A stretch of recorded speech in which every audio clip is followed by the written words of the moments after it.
So kind of a first disclaimer. This is early days for this project still, so there'll be dragons in certain places, but bear with me and yeah. So I'm going to talk about, so the easiest way to get started with trying out Interledger is go to the website interledger.org. There's this big red button on the first page. Push that button.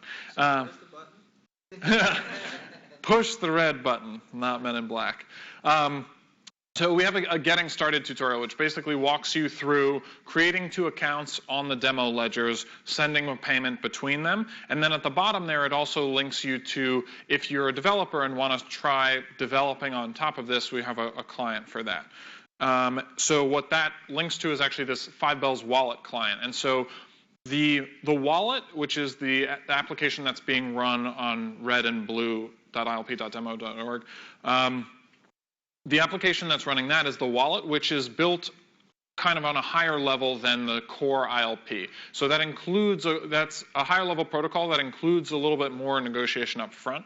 And so the 5Bells wallet client is a way to interface with that. That's not kind of the minimal ILP, but that's your best bet for right now if you want to build something on top of that. And what that lets you do is just has a very easy way to send money to these like email style identifiers, which are not, again, like ILP. That's that higher level protocol. So you can just try out sending money between them, and it should be relatively easy. That's what the torrent client is built for example. I'll give you a little walkthrough of what the project looks like.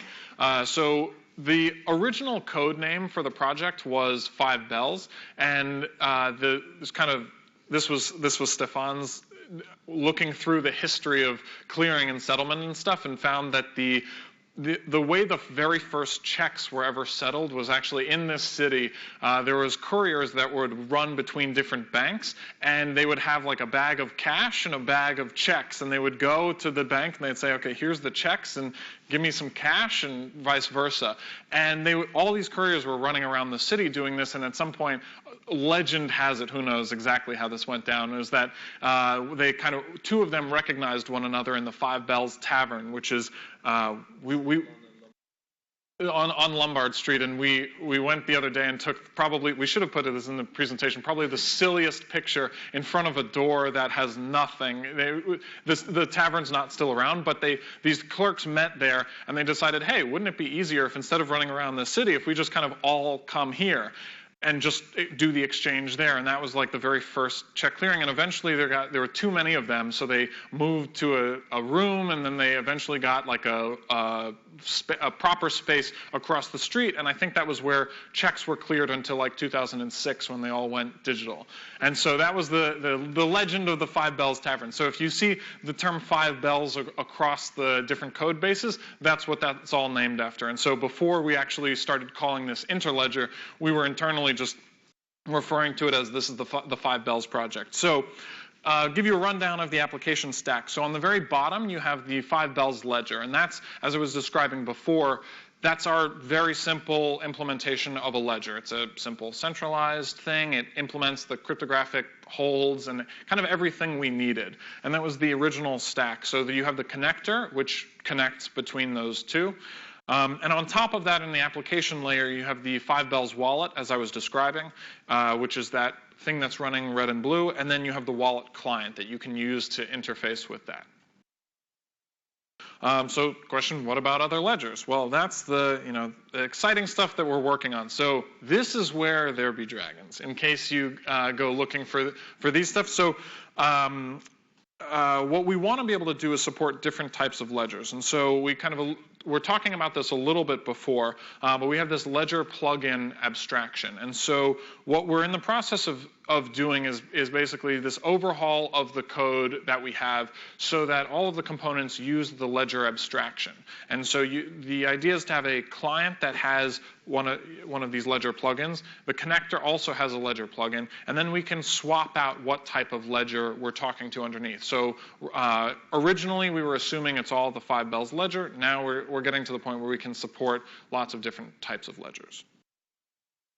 So the ledger plugin interface, we have a spec written up for it. If you want to look at all the kind of specs, Some of them are more filled out than others, I have to warn you, but if you look at github.com/interledger/RFCs, that's where we're kind of putting documents. And if you have ideas or want to contribute, we welcome pull requests and issues and things like that on those. So the Ledger plugin interface is an abstraction layer for Interledger clients and connectors to communicate and route payments across different Ledger protocols.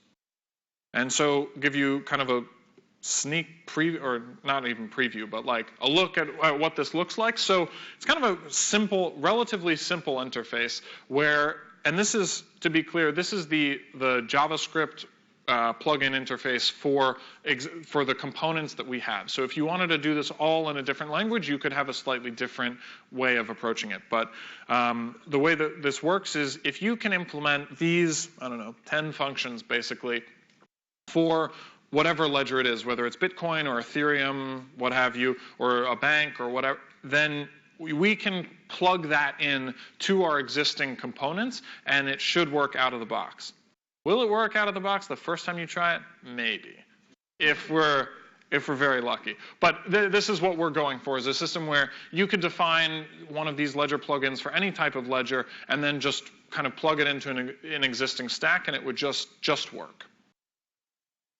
So yeah, what we want to be able to do is provide plugins for any type of ledger. So if you have some great new ledger that you build or that you want to integrate into Interledger, then what we want to be able to say is, just write a ledger plugin for it, follow this standard, and then we can plug it in. And it's mostly working. So plugins for any type of ledger. So what happens if there is no ledger? That is where Ben comes up.